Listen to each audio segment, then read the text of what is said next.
Igni adek tok yepo mar chiro mar Uhuru Business Park Kisumo. Ywak pod nitiere ka ohala bende pok odongore makare chiro no.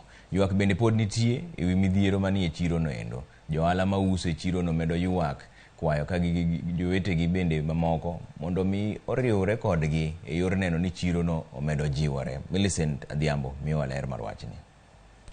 Nyao mantie Kisumu kar kae obaro ji ndas, onge ng'ama biro tiyoni. Nitie ohala kar kae. Ka wabet e iye kar kae, ji biro neno ni ji nitie iye kar kae, to wabiro bet gohala maber. Jo kaunti neno maber ni mondo nuo gima chal kama, mondo koro gino bed mari, nyaka nyikwayi, ma ng'ama dari kanyo onge. To jo Kisumu dwaro mana kama askari chwado gi yien, kato gidhi gironyo na askari ni nogoya. Ogoyi to nitie kae, askari go biro chwadu kabisa. En thuolo maheo igni adek sani. Nyaka ne yawa yanga, kar ohala mar Uhuru Business Complex, e boma ma Kisumu, ohala dhi nyime kata kamano. En kidam. Ang'o mamono kar ohala no? Meo, kuom thuolo no duto, bang' gedo mare ne rumo. Uhuru is the best place mondo watime biashara.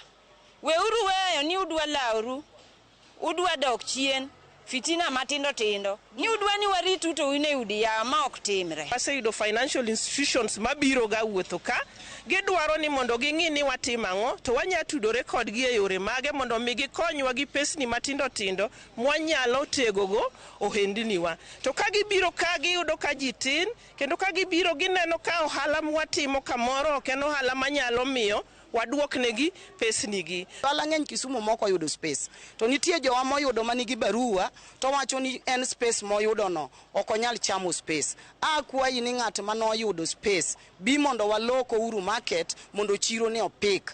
Midhiero kaka onge mar teko stima kod odundu makeo pitaka bende en gima kelo pek ne jo-ohala e chiro no.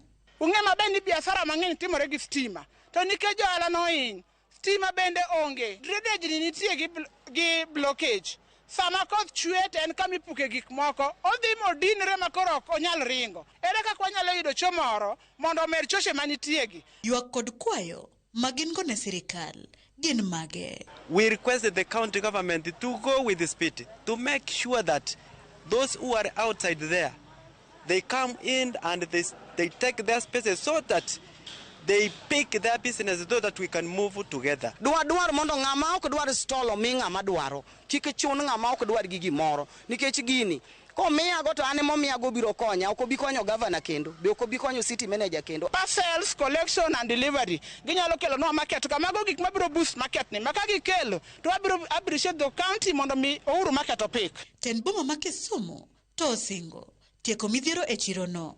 Kendo keto lwasi makare mar timo ohala. Poni no mi stall kata space e chiro Uhuru Business Market to poki gero.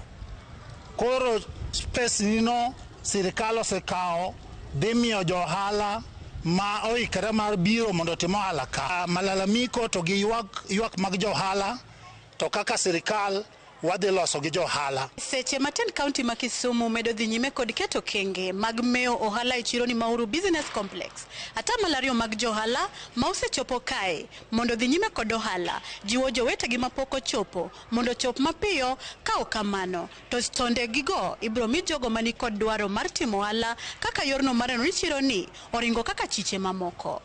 Millicent Adhiambo, Ramogi TV, Uhuru Business Complex, Kisumu County.